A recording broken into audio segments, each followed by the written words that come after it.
Engineer versus Designer is brought to you by the Mojo 3D printer.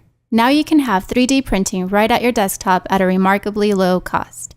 With the magic of Mojo, there's really no limit to your creativity. See it at mojo3dprinting.com. Adam, if design were Japanese food, you'd be a deep-fried soft-boiled egg with extra soy sauce. So delicious. Welcome to Engineer vs. Designer. The podcast. For product designers. Engineers. And people for whom driving race cars is work and designing ultralight vehicles is entertainment. Yes. My name is Adam. And my name is Josh. This week we'll be speaking with a guy who just might be the coolest person we've ever met. His name is Brad Jaeger, and he is a professional race car driver turned engineer who helped the Edison2 ultralight vehicle to win the $5 million Progressive Automotive X Prize. It's true, and Adam has a pretty big man crush on him. I'm not going to deny that. That is absolutely true. I was first introduced to him at Solid Edge University 2012 back in June, and we finally got him on the phone for an interview just about 2 weeks ago. So here we go. Well, Brad, now time for probably the most important question of the interview. If you could choose to live life inside Mario Kart with the advantage of spewing turtle shells from your tail end to knock out competitors, but in order to do that, you had to actually look exactly like Princess Peach, would you do it? Well, if you're giving me three red turtle shells with the heat-seeking abilities, it's a no-brainer. It's a no-brainer. Definitely, I would do it.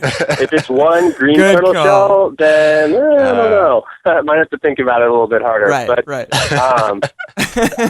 I mean, all right. Peach is royalty. He knows his Mario Kart. He knows his Mario Kart.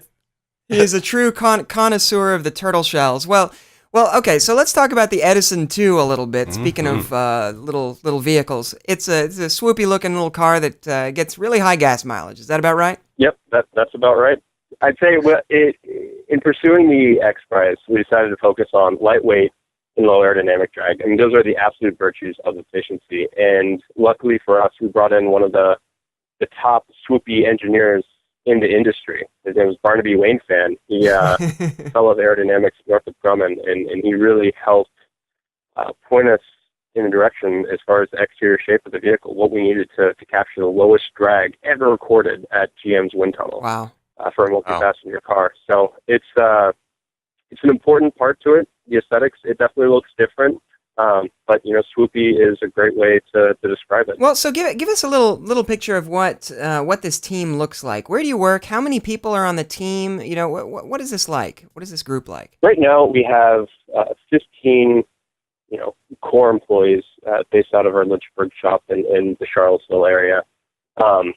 It's pretty cool. We operate out of an old textile factory, and it's a huge open room with the engineers on one side, the machine shop in one corner, the fabricators in the other one. So we're all operating out of the same room with hardwood floors. Wow. Believe it or not. It's being an old textile factory, they had the old, hardwood floors still installed. So a few years ago in 2008, 111 teams from around the world entered the Progressive Insurance Automotive X Prize competition.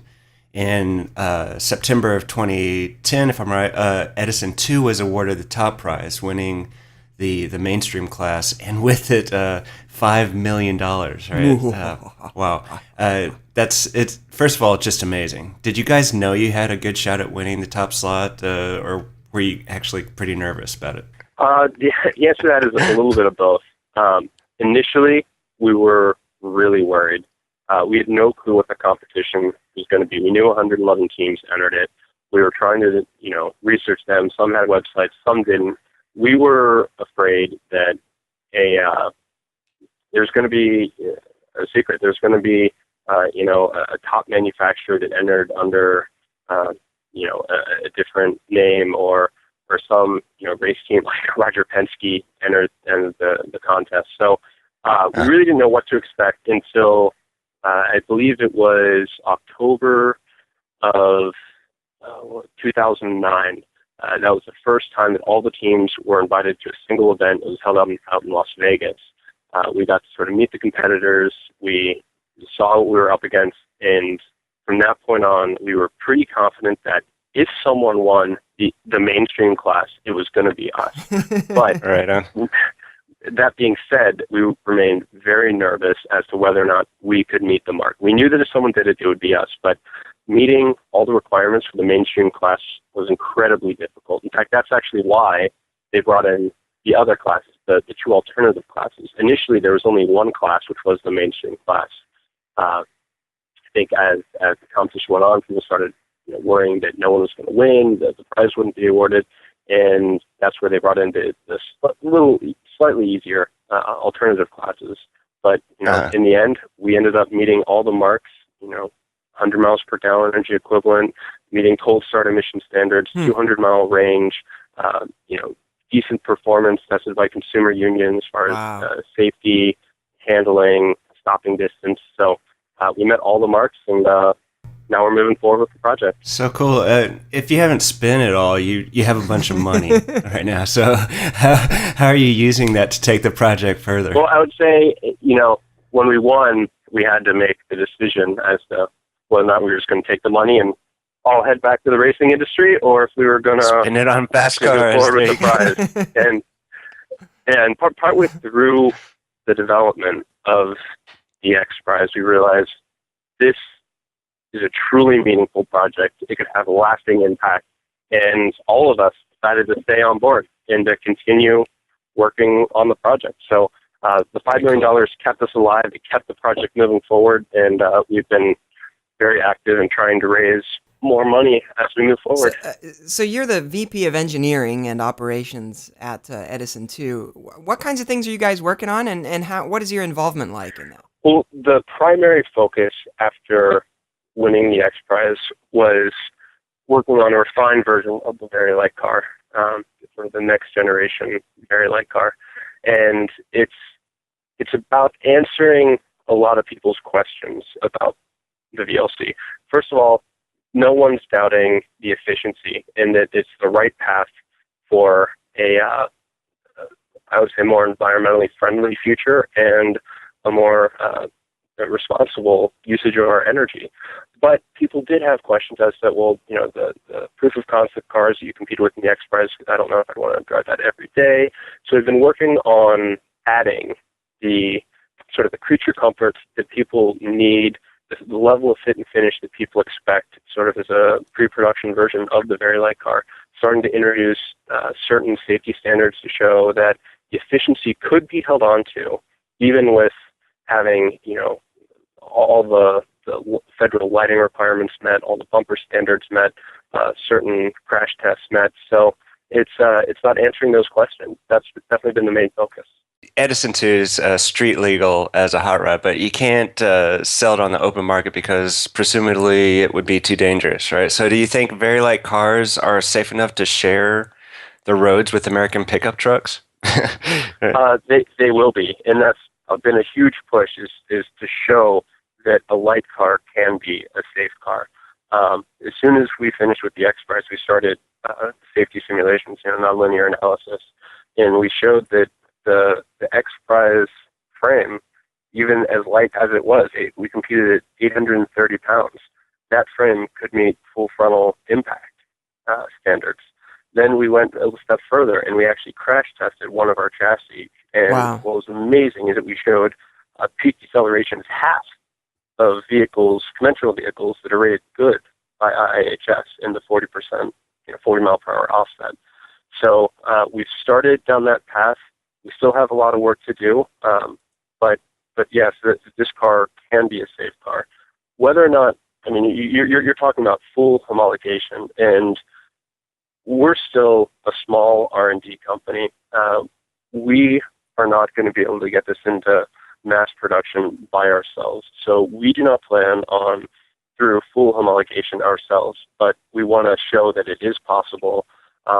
When you bring in the right OEM engineers who can help with, let's say, interior impact of the occupants, airbag strategies, all of those sorts of things, with due time, this will be able to meet, even surpass what the level of safety of conventional vehicles. That's really amazing. And so are you guys focused on getting Edison2 into a manufacturable state, or is this really more of an R&D effort that you're trying to it's more of a proof of concept to try to get somebody else to pick it up? It's a little bit of both. We can't just focus on efficiency. We do have to look a little bit as to what this car needs for homologation so that we can hopefully sell it to a larger manufacturer. If I had to pick one, I would say we're more of an R&D company, but part of that development is looking at what this car would need if it were to be mass produced. So tell us a little bit about the design process at Edison2, how it happens, where do ideas come from, and how do they find their way ultimately into the vehicle? Well, I think that the most important decisions you make in the design process are the first ones, the primary decisions, and that lays the groundwork for everything you do. It's something that we attribute winning the X Prize to, being able to make radical departures from conventional thinking, primary decisions based on efficiency, which led to a new automotive architecture. And, where the OEMs are right now, it's an iterative process. It's hard for them to break away. They're relying on last year's components for, part of this year's car. And with that type of thinking, it's hard for them to depart from the norm and end up with a solution similar to ours with the very light car. Now, and you guys did an internal combustion engine, right, for the X Prize, but I think you've also dabbled in electric versions as well. And obviously there are hybrids out there. What are some of the challenges of choosing a power source, and why have you dabbled in both? We want to focus on platform efficiency. We want to design a vehicle that no matter what powers it is more fuel efficient than what's available to users right now. By creating a car that takes less energy to move, it means that it can solve problems for electric vehicles. You can drastically improve fuel efficiency while using today's infrastructure for gasoline and the fueling stations. So it's an all-around answer. And after winning the X Prize with an internal combustion engine, achieving 110 miles per gallon energy equivalent in the combined cycle, 129 mpge in the highway cycle, we wanted to show what this could mean for electric vehicles, which is why we built an electric version of the VLC in 2011. And the result was, a car that it would achieve 350 mpge the way that the X Prize and the old EPA drive cycles would have measured it, 245 mpge in the new, more stringent EPA 5 cycle test, which is just shattering. It's two and a half times efficient as the Nissan Leaf or the Chevy Bolt in pure electric drive. That's amazing. So it's wow, that's cool. It really shows a leap forward. Wow. All right, so Mr. Brad Jaeger, you made your way into engineering by a bit of a circuitous route. So you've got a pretty interesting background. Tell us about your life as a race car driver, and then how that ultimately led to electric cars and the Edison2. Yeah. And why you are the coolest person on the planet. Yeah. Growing up in a racing family, you look at your dad racing, even though my dad was just racing at a club level, and the first thing you think is, I could do that better than him. And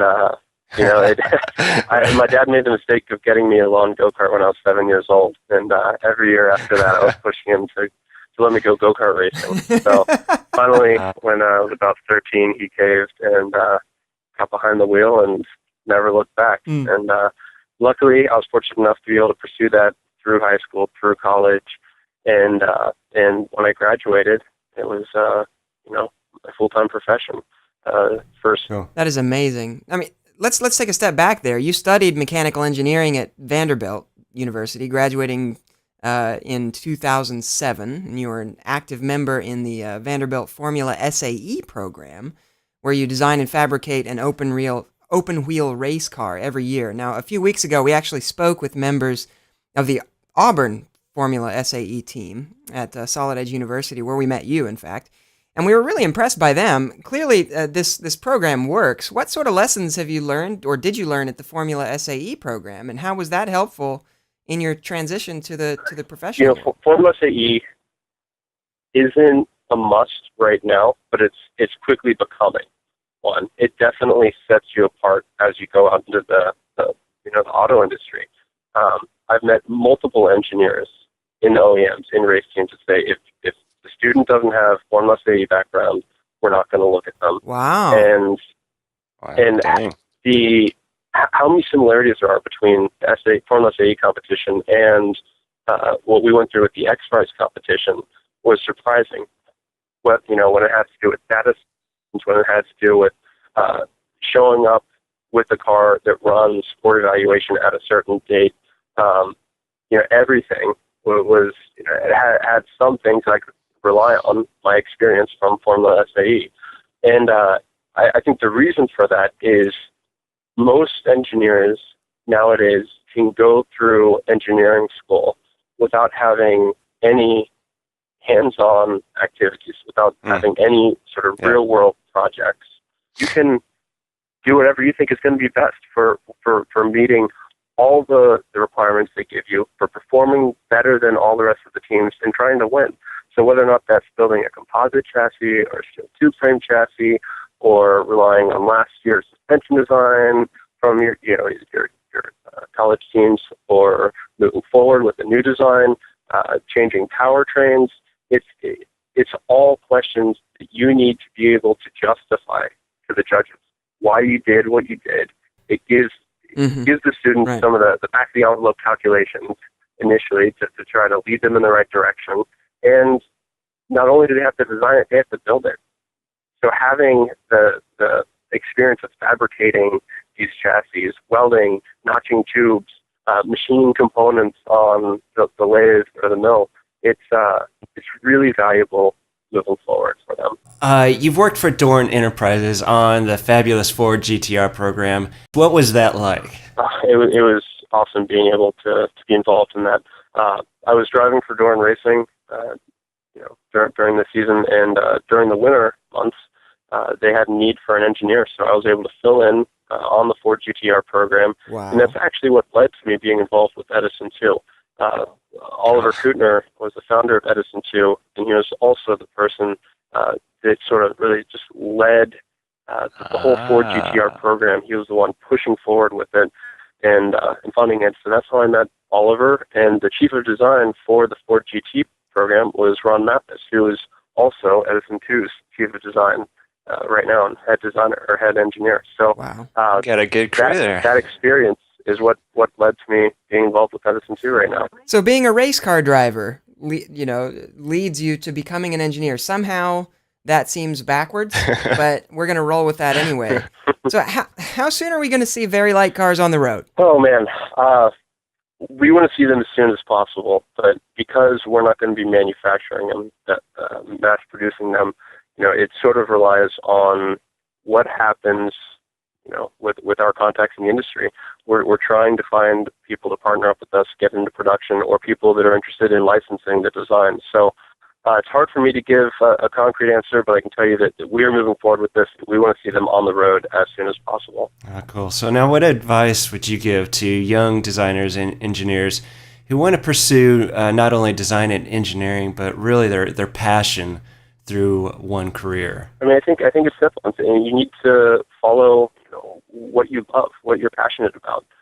You need to sort of know what you want to be doing for the rest of your life. I think some kids have that. Some kids grow up knowing, whether or not they're building model airplanes in their basement, and they know they want to, go work for Boeing as an aerodynamicist, or Northrop Grumman, or any other aerospace industry, or maybe they're building model cars in the basement. They know they want to go into the automotive industry. You need to do what you love, because life is too short not to be doing what you find enjoyable. Well, let me just push back on that a little bit. I mean, because I think that's really good advice. And obviously, it goes way, way back. Ben Franklin said it, right? I think it was Ben Franklin said, do something you love, never work a day in your life. But, I think it's a pretty big problem right now, that a lot of young people don't know what they want to do with their lives. They don't know what they like, what they're passionate about. Do you have any thoughts on that? I mean, it seems like you knew from a really early age, and do you think you're just really lucky in that? Or should people be, I don't know, should we somehow find out sooner? I don't know. Yeah, I think I was lucky in that regard. I would say maybe that's just from kids not being exposed to enough activities nowadays, not being exposed to enough options. Thanks again. I really appreciate your time today. Yeah, great talking with you. Thank you. So, my key takeaway here is that Yeah. I need to have a conversation with my wife. You do? Yeah. Why? Yeah, she needs to understand that in order to become a successful engineer, I'm going to have to start driving race cars. Okay, well, let me know how that turns out. If you'd like to send invitations to drive in the Daytona 500 to EVDHQ, please address them to Josh. He does love to make a fool of himself. Please.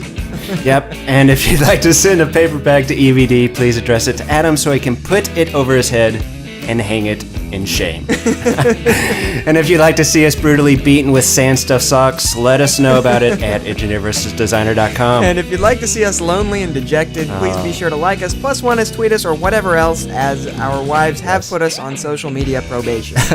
This show was edited by Simon Martin. Our theme music is by Ross Hartman. We'll see you next week, and remember, while putting an iPhone in a blender makes for good YouTube entertainment, a real-life hammer is just about as much fun.